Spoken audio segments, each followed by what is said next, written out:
High, আমি শ্রুতি। নতুন সকাল, নতুন একটা গল্প, নতুন একটা ব্লগ। দিনটা ছিল 26শে মে, মঙ্গলবার। ঘুম থেকে উঠেছিলাম তখন বাজে ওই 6:30 মতন। 7টার দিকে না, 7টা বাজবে বাজবে এই মুহূর্তে আমার ঘরে সুন্দর রোদ ঢোকে। কিছুক্ষণ রোদটা থাকে, তারপরে আবার চলে যায়, তো সেই জন্য পর্দাগুলো ভালোভাবে সরিয়ে নিলাম। আর পিকাচুটা শোকেসের ওপর রাখা ছিল বলে ধুলো পড়ে যাচ্ছিল।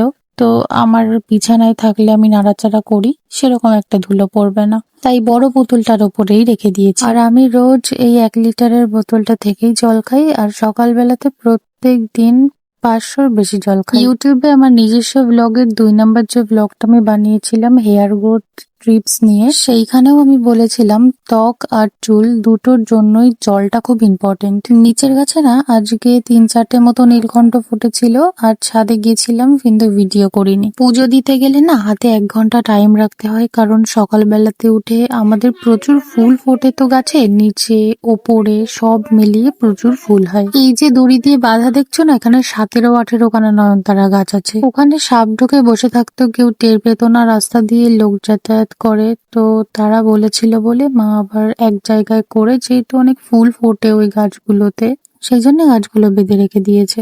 আর আমি প্রত্যেকদিন আইস অ্যাপ্লাই করি আমার গালে, মানে চোখ মুখ স্কিনটা না ঠান্ডা থাকে, ঠান্ডা ঠান্ডা লাগে, অত একটা গরম লাগে না। আর এমনিতেও স্কিনের জন্য বরফ ভালো। তারপরে বসেছিলাম ওই 1 ঘন্টা মতন পড়তে। পড়া যদি সকালবেলা আমি কমপ্লিট না করি তো সারাদিনে আর হবে না। পড়ে উঠে স্নান করে পুজো দিতে বসেছিলাম। আর পুজো দিতে লাগে আমার 10-20 মিনিট। 10 মিনিটে হয় না, 20 মিনিটই লাগে। আর ওপরে আর নিচে যত ফুল আছে সব দিয়ে কত ফুল হয়, যারা সিংহাসনটা দেখবে ভালো করে তারাই বুঝতে পারবে। তোমাদেরও কি পুজো দিতে অনেক টাইম লাগে আমার মতন?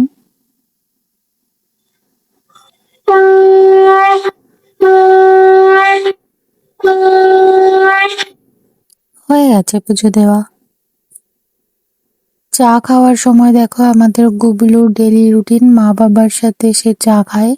মুড়িটাকে হাতে নিয়ে টিপে গুঁড়ো করে নিতে হবে, তারপরে ওরকম ভাবেই চায় ভিজিয়ে ওকে দিলে ও চুপচাপ খেয়ে নেয়। ওকে আমি দুটো নামে ডাকি, একটা গুবলু, একটা ফুগলা। ওই যে তখন যে হাসলো, ফুগলা বলে ডাকলাম সেই জন্য হাসলো। আমাদের এখানে তো 9টার দিকে জল দেয়, তো 9টা বাজে আজকে জল দেয়নি, আজকে জল এসেছে 11টার সময়। আর যখন 11টা বাজে তখন আমাদের এই পিছন সাইডটায় রোজটাও চলে যায়। পুজো দেওয়ার পরেই যদি বাসন না মাজা হয় তাহলে ছোপ ছোপ পুরো দাগ পড়ে যায়, দেখতেও খুব বাজে লাগে।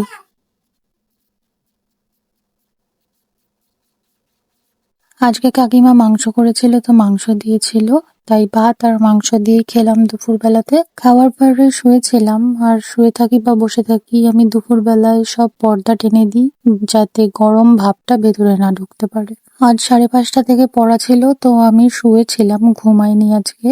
তো 5টা 20-তে আমি উঠেছি, রেডি হলাম, বইয়ের ব্যাগ গুছালাম।